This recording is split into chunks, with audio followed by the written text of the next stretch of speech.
रज़ा रूमी साहिब, क्या फैज़ हमीद की गवाही तारीख में एक मोड़ के तौर पर लिखी जाएगी या एक और मुतनाज़े बाब बनकर रह जाएगी? देखिए, कोई भी ऐसा फैसला जो किया जाता है इस हाई लेवल के मुकदमात का, उसमें तनाज़ात तो जन्म लेते हैं और यकीनन ये फैसला भी बहुत सी लोगों के लिए मुतनाज़ होगा। लेकिन इस वक्त ये जो फैसला किया गया है इसकी नज़ीर भी कम ही मिलती है। इस लेवल की अफसर को इतनी सख्त सजा देना और बाकायदा 14-15 महीने ट्रायल करना और फिर मजीद मुकदमात का इंदिया देना भी इस चीज़ की निशानदही करता है कि इदारे में जो एक तरतीब और सफाई का अमल शुरू किया गया था वो अभी जारी है। और ये बात कहना कि जनरल फैज जो है वो वादा माफ गवाह बन सकते हैं या नहीं बन सकते, ये कबलस वक्त है। ये फैसला जो किया गया है इसकी बहुत क्लियर एक मैसेज है और वो मैसेज इमरान खान साहब के लिए है, क्योंकि जो अगला स्टेप होगा इस मुकदमे के हवाले से वो फिर इमरान खान तक ही बात पहुंचेगी। ये तो अब इसके कोई दो राय नहीं होनी चाहिए। और जो है इसका फैसला भी आने वाले हफ्तों महीनों में किया जाएगा और हम देख भी लेंगे कि किस नहज पर ये मामला पहुंचते हैं। सही। फिलहाल तो इसके ऊपर प्रेडिक्शन करना मुश्किल है आयशा, लेकिन मैं आपको ये बात जरूर कह दूं कि देखिए, जब इमरान खान साहब ने जनरल फैज की वो डीजी ISI थे और वो उनको हटा नहीं रहे थे। जनरल साहब चाहते थे कि इनको हटाकर कोर में भेजा जाए ताकि इनका भी कोर कमांडर का एक्सपीरियंस जरूरी होता है आर्मी चीफ बनने के लिए। और उस वक्त इमरान खान साहब ने बहुत टाल बटोल से काम किया था, बल्कि इंटरव्यू करना शुरू हो गए थे। ये सब अभी हालिया तारीख की बातें हैं। और फिर उन्होंने कहा कि 3 नाम होंगे, 5 नाम होंगे, जो भी लिस्ट बनेगी। और वहां से ही कहा जाता है कि दरार आ गई थी जनरल बाजवा और इमरान खान वज़ीर-ए-आज़म थे उस वक्त, और उसका मरकजी किरदार फैज साहब थे। बाद में इमरान खान रिकॉर्ड पर है, उन्होंने कहा था कि जी मैं तो उनको मार्च तक कंटिन्यू करवाना चाहता हूं क्योंकि उनकी जरूरत है अफगानिस्तान के हवाले से। दर हकीकत उनकी जरूरत थी तरीके अदम एतमाद को नाकाम करने के लिए। ठीक। जनरल फैज बिल्कुल खुलकर एक सियासी शख्सियत के साथ जो है वो उन्होंने अपना इल्हाक कर लिया था। और ये सही है गलत है, इसके ऊपर मुख्तलिफ आरा हो सकती है। मैं मुख्तसरन आपसे पूछूं, जनरल फैज हमीद ने वो सब कुछ किया जो कि उनके दायरे इख्तियार से बाहर था, कहा अनकहा, अब तो सब कुछ कहीं ना कहीं ब्लैक एंड व्हाइट में है। जहां वो आज खड़े हैं, आपको ये लगता है कि वो वादा माफ गवाह बनेंगे या नहीं? Your opinion.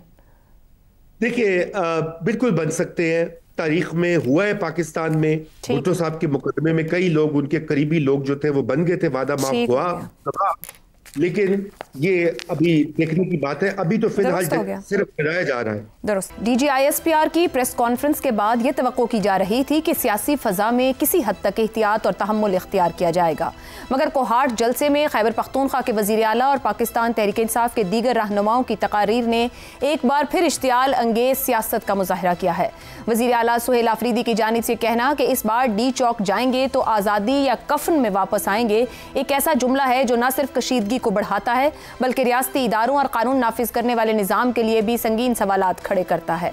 क्या ऐसे हसास वक्त में इस नौयत की गुफ्तगू की वाकई ज़रूरत थी, खास तौर पर ऐसे वक्त में जब इमरान खान की अपनी सख्त और नामुनासिब ज़बान पहले ही कानूनी और सियासी पेचीदगियाँ पैदा कर चुकी है? पार्टी क़यादत की जानिब से इसी लहजे को दोहराना क्या मुश्किलात में इजाफे का सबब नहीं बन रहा? वज़ीर आला का ये कहना कि हमारे मैंडेट पर डाका डाला गया है, ऐसे इल्ज़ामात हैं जो सियासी हल के दरवाजे मजीद बंद कर देते हैं। खैबर पख्तूनख्वा जैसे हसास सूबे के सरबराह की जानिब से मुज़ाहिमती ज़बान का इस्तेमाल करना न सिर्फ सूबाई हुकूमत के लिए ख़तरात पैदा करता है बल्कि खुद पार्टी के सियासी मुस्तकबिल को भी महदूद कर सकता है। अगर एहतजाज, तसादुम और धमकी आमेज़ बयानियाँ ही वाहिद रास्ता समझा जाएगा तो मुज़ाकरात, कानूनी जद्दोजहद और सियासी मुफाहमत के ऑप्शंस कहाँ बाकी रहेंगे? यह भी काबिल गौर है कि वज़ीर आला ने एहतजाज या मुज़ाकरात की जिम्मेदारी दीगर सियासी शख्सियात को दिए जाने का जिक्र तो किया, मगर अपनी तकरीर में जो लहजा इख्तियार किया वो खुद उसी हिकमत अमली से मुतसादिम दिखाई देता है। एक तरफ बात मुज़ाकरात की, दूसरी तरफ कफन और तसादुम की ज़बान। आखिरकार सवाल यह है कि क्या इस तरह की इश्तियाल अंगेज़ सियासत PTI को किसी मंजिल तक ले जाएगी या उसे मज़ीद तन्हाई, कानूनी दबाव और सियासी बंदगली की जानिब धकेल देगी। इसी पर गुफ्तगू रहेगी। सवाल इस तरह से, DG ISPR की प्रेस कॉन्फ्रेंस और फैज़ हमीद की सज़ा, हसास हालात में PTI रहनुमाओं के इश्तियाल अंगेज़ बयानात क्या पार्टी के कानूनी और सियासी मौक़िफ़ को कमज़ोर कर रहे हैं? शहजाद चौधरी साहब। आयशा, मंजिल क्या है? मुझे समझ नहीं आती कि जब हम मंजिल की बात करते हैं, मंजिल पे ले जाएगी, तो क्या मंजिल है जिस पे हम जाना चाहते हैं या PTI जाना चाहते हैं? सर, सियासतदान की मंजिल तो सियासी मैदान, पार्लियामेंट, सियासी फैसले, ये सभी होना चाहिए। तो इसलिए पहले सवाल में जैसा हमने डिस्कस किया, हमने कहा कि किसी भी सियासी पार्टी का एक ऐसा रवैया जो कि उसको टकराए रियासती इदारों के साथ, वो बिल्कुल गैर मुनासिब और नामुनासिब है। ये जो जुबान इस्तेमाल की और जो जुबान के थ्रू आप हम इन्फ्लुएंस कर रहे हैं, हम अपना कोई एक उसमें से निकालते हैं, अखज़ करते हैं चीज़, वो ये है कि ये जुबान वो इस्तेमाल कर रहे हैं फिर से अपने यानी कि पाकिस्तानी इस्टेब्लिशमेंट या पाकिस्तानी इदारों के खिलाफ, रियासती इदारों के खिलाफ। अगर वो ये जुबान ये वाली इस्तेमाल जो कि हम रिपोर्ट आप बता रही हैं, अब बिल्कुल सही बता रही होंगी, इसका तो ये मतलब है, इसका मतलब है कि वो अपनी उस रविश से नहीं हट रहे जो कि उन्होंने गालिबन अब तक जो अपनाई हुई थी, जिसकी बुनियाद पे उनके लीडर अंदर हैं। दूसरी बात आ जाती है सियासी रवैयों की और सियासी रस्तों की।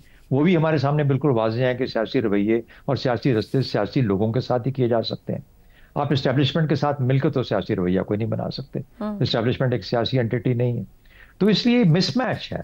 हम ये कह सकते हैं कि क्या इमरान खान या PTI, इमरान खान तो अंदर है, PTI की जो सियासत है वो इस वक्त डिफाइंस की सियासत है जो कि पाकिस्तानी और रियासी इदारों को टकराव की तरफ लेके जाना चाहती है। सही। तो जैसा मैंने पहले कहा कि ये तो एक फेलिंग प्रोपोजिशन है, ये तो आप करना चाहिए नहीं, ना कर सकते हैं, ना आपके अंदर इतनी सख्त है कि पाकिस्तान, और ना ही आप पाकिस्तान को बहैसियत एक मुल्क उस लेवल पे इतना वल्नरेबल कर सकते हैं जहां पर कि वो बिल्कुल एक ऐसी मखदूश हालत में पहुंच जाए जहां पर इस किस्म के टकराव की वो ना उसको बर्दाश्त ना कर सके। मेरा नहीं ख्याल कि कोई पाकिस्तानी इस तरीके से सोच सकता है, ना ही उसको सोचना चाहिए। अगर ये एक दूसरे को डराने की बात है कि कोई उधर से प्रेस कॉन्फ्रेंस करता है और डराता है और यहां तकरीरें होती हैं और वो उससे टकराता है, तो एक बेवकूफ़ी का अमल है। इस बेवकूफ़ी के अमल को रुक जाना चाहिए, क्योंकि असल में उनका काम तो कुछ और है जिसके लिए उनको इलेक्ट किया गया था, और वो इलेक्शन के बाद उनको काम अपना करना चाहिए सूबे के अंदर, बाकी सियासी फील्ड के अंदर, सियासी दायरे में रहते हुए सियासी दायरे में काम करें। देखिए, इमरान खान के मामला जो हैं वो जिंदगी में एक ही मकसद नहीं रह गया कि इमरान खान को जेल से निकालना है। भैया, आपने वो 4.5 करोड़ लोगों का भी कुछ करना है ना, जिनकी आपको जिम्मेदारी दी गई, उनकी तरफ फोकस करें। बाकी तो साथ साथ मामला अदालतों में चलते रहेंगे साथ साथ। अगर जंग करनी है पाकिस्तानी कौम के साथ, खुदा न खास्ता, तो फिर तो यार you are a loser, don't do it, दुरुस्त हो गया।